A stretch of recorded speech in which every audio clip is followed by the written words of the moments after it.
Haryana roadways द्वारा 26 जनवरी की 5 जिलों में इलेक्ट्रिक बस चलाए जाने पर रोडवेज कर्मचारियों ने जहां विरोध जताया है। कर्मचारियों का आरोप है कि सरकार परिवहन विभाग का निजीकरण करना चाहती है। सरकार कंपनी को 62 रुपये 37 पैसे किलोमीटर के हिसाब से दे रही है, जो कि गलत है। इस बस में ड्राइवर प्राइवेट कंपनी का होगा और परिचालक सरकार का। फिर भी इन बसों को परिवहन विभाग में क्यों नहीं मिला दिया जाए, जिससे जनता को सीधा फायदा होगा, युवाओं को रोजगार भी मिलेगा। इस फैसले से लगता है कि सरकार कंपनी को सीधा फायदा पहुंचाना चाहती है। एक दिन सारे विभाग का निजीकरण हो जाएगा, जिसके कारण सरकार को करोड़ों रुपए का नुकसान होगा। इसी कारण कर्मचारियों में विरोध है और आज उसको लेकर साझा मोर्चा की अध्यक्षता में रोहतक बस स्टैंड पर मीटिंग कर उन्होंने विरोध भी जताया। साझा मोर्चा के सदस्य सुमेर सिवाच ने जानकारी देते हुए कहा कि सरकार जनता को 5 जिलों में इलेक्ट्रिक बस चलाकर परिवहन विभाग का निजीकरण करना चाहती है, क्योंकि इन बसों में जनता को और सरकार को नुकसान होगा। उन्होंने ये भी कहा कि इन बसों को 62 रुपये 37 पैसे किलोमीटर के हिसाब से चलाया जा रहा है, जो कि काफ़ी महंगी है। इन बसों में परिचालक रोडवेज विभाग का होगा और चालक कंपनी का होगा। पैसा भी प्राइवेट बैंक से ज्वाइंट खाते में जमा होगा, जो कि गलत बात है। उन्होंने ये भी कहा कि सरकार की मंशा है कि इस विभाग को ख़त्म करना चाहती हैं, जिससे जनता को सीधा नुकसान होने वाला है, क्योंकि सरकारी बसों में छात्र, महिलाएं, बुजुर्ग, स्टाफ का कोई पैसा नहीं लगता। लेकिन इन बसों में कोई स्टाफ व पास मान्य नहीं होगा। इससे पहले भी सरकार ऐसी योजना लेकर आई थी, लेकिन कर्मचारियों ने उसका डटकर विरोध किया था। अब फिर इन बसों को लेकर सरकार विभाग को ख़त्म करने पर तुली है, जिसमें कर्मचारी किसी भी सूरत में इसको बर्दाश्त नहीं करेगा। आज साझा मोर्चा की मीटिंग हुई। अगर सरकार इस योजना को वापस नहीं लेती तो कर्मचारी बड़ा आंदोलन करने पर मजबूर होंगे। ब्यूरो रिपोर्ट, सिटी तहलका। मेरा नाम सुमेर सिवाच, साझा मोर्चा वरिष्ठ सदस्य। आज किस लिए ये प्रोटेस्ट है?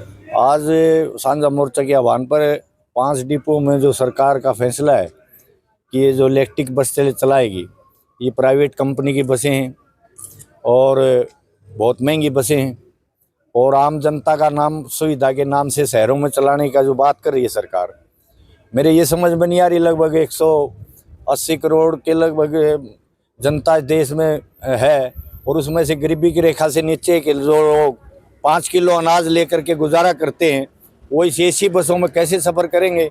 हमारी मांग है कि एसी बस भी अगर सरकार चलाए तो रोडवेज के बेड़े में शामिल करे, उसकी सुविधा जनता को दे सकती है। हमारा कोई विरोध नहीं है इसका, लेकिन हम कहना ये चाहते हैं कि आज रोडवेज में लगभग साधारण बसों की ज़्यादा ज़रूरत है। गाँव में से छात्र छात्राएँ, स्टूडेंट, गरीब किसान मजदूर का बेटा बेटी शहर में काम के लिए आता है, पढ़ने के लिए आता है, तो उनको सुविधा नहीं मिल रही। तो हमारी मांग तो ये है कि सरकार निजीकरण ना करे, रोडवेज के बेड़े में सरकारी बसें शामिल करे। बल्कि हम तो ये कहते हैं आज जनसंख्या के आधार पे रोडवेज के बेड़े में 10,000 बसों की जरूरत है और 10,000 बसें अगर रोडवेज में शामिल करती है सरकार तो 60,000 बेरोजगारों को रोजगार मिलता है, सरकार की वाई होगी और जनता को बेहतर सुविधा मिलेगी। लेकिन सरकार उससे पीछे हट करके ये जो इस तरह की कंपनियों को लेकर के आ रही है, जो 62 रुपये 37 पैसे पर किलोमीटर के हिसाब से इसका खर्चा, और अभी तो ये नहीं पता कि इस कंपनी कौन है, ये किसकी कंपनी है, कोई पॉलिसी नहीं सरकार ने अभी तक जारी की और इसको चलाने वाली दूसरी कंपनी है। ये सुनने में आया कि सिर्फ हमारा परिचालक होगा, मैनुअल टिकटें भी जो है ना प्राइवेट कंपनी की होंगी। हमने पूछा इनकी इनकम कहाँ जमा होगी, तो ये बता रहे हैं कि इनकी इनकम भी है कि HDFC बैंक में कोई साझा खाते के नाम से खाता खोला जाएगा और वो प्राइवेट कंपनी के लोग उस खाते में पैसे जमा कराएंगे।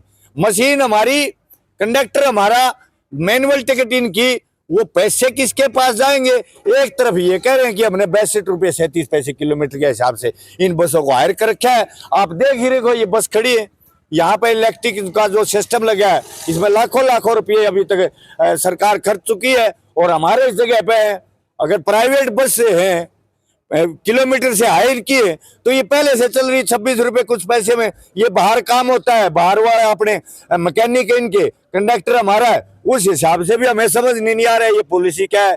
इसलिए मांग करते हैं कि ऐसी पॉलिसी जो जनता हित में ना हो, कर्मचारी हित में ना हो, इन पॉलिसियों को वापिस ले सरकार, और सरकार रोडवेज के बेड़े में सरकारी बसें लेकर के आए जिसमें आम जनता को सुविधा मिले और रोजगार का स्वरूप मिले, और जनता को हम मेहनत करके बेहतर सेवा रोडवेज का कर्मचारी जनता को दे लोगों का कहना है कि सरकार निजीकरण की तरफ जा रही है। बिल्कुल निश्चित तौर पे हमने पहले भी ये जो किलोमीटर बस की हायर की थी 18 दिन हड़ताल करी, लेकिन सरकार ने कोर्ट में जो है इसकी शरण लेकर के कानूनी पेचीदा मामला इसको बना करके इसको लटकाए रखा, और तब हामी भरी थी सरकार ने भविष्य में कोई रोडवेज का निजीकरण नहीं करेंगे, उसमें पॉलिसी में है, लेकिन इसकी तो पॉलिसी भी नहीं बनाई, ना पब्लिश की, हमें जानकारी नहीं इसकी, पता ही नहीं, किसी को भी नहीं पता। असल तो 4 डिपो 5 पहले से चली थी, 5 डिपो 26 तारीख को चलाएगी।